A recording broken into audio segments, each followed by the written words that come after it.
नमस्कार. इतिहास संशोधक इंद्रजित सावंत यांनी सोशल मीडियामध्ये एक पोस्ट केली आहे की प्रशांत कोरटकर यांनी त्यांना धमकी दिली आहे. त्यांनी छत्रपती शिवाजी महाराज, छत्रपती संभाजी महाराज यांच्याबद्दल चुकीचं वक्तव्य केलं असं चाललं आहे.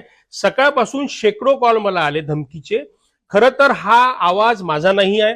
हा सोशल मीडियावर एआयचा वापर करून मॉर्फ केलेला ऑडिओ आहे आणि कुठलीही शहानिशा न करता इंद्रजित सावंत यांचा माझा परिचय नाही, दूरपर्यंत काही घेणं देणं नाही.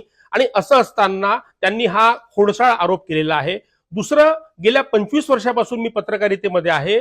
या संपूर्ण काळामध्ये माझ्यावर यत्किंचितही छोटाही धमकी कोणाला दिली किंवा मी उर्मट वागलो असाही आरोप नसताना सोशल मीडियावर ज्या पद्धतीने इंद्रजित सावंत यांनी खूप मोठ्या प्रमाणात माझ्या विरोधात जे पेरला आहे, मीडियामध्ये सुद्धा आज मोठ्या प्रमाणात बातम्या आलेल्या आहे. खरं तर मी कोणालाही फोन केला नाही, कोणाला धमकी दिली नाही आणि इंद्रजित सावंत यांच्याबद्दल मला काहीही देणं घेणं नाही आहे. छत्रपती शिवाजी महाराज, छत्रपती संभाजी महाराज हे आमचं आराध्य दैवत आहे आणि त्यांच्याबद्दल इतक्या मोठ्या हिमालयाच्या व्यक्तीबद्दल माझ्यासारख्या व्यक्तींनी कमेंट करणं, बोलणंही मी कधी सार्वजनिक याच्यात करत नाही. त्याच्यामुळे हा मुद्दाच नाही. आणि जातीपातीचं नाव घेऊन याला सोशल मीडियामध्ये रंगवायचं आणि शेकडो धमकीचे फोन मला आलेले आहे.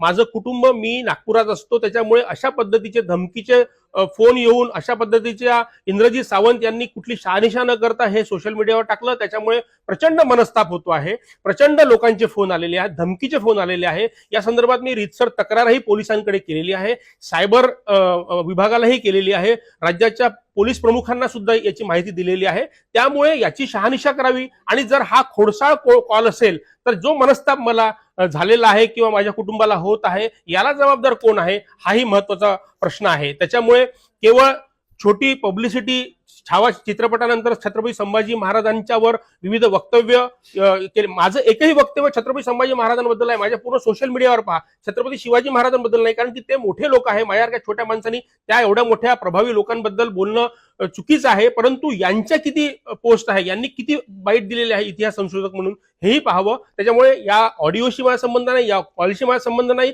आणि दूरपर्यंत असं वक्तव्य माझ्याकडून होणारच नाही. धन्यवाद.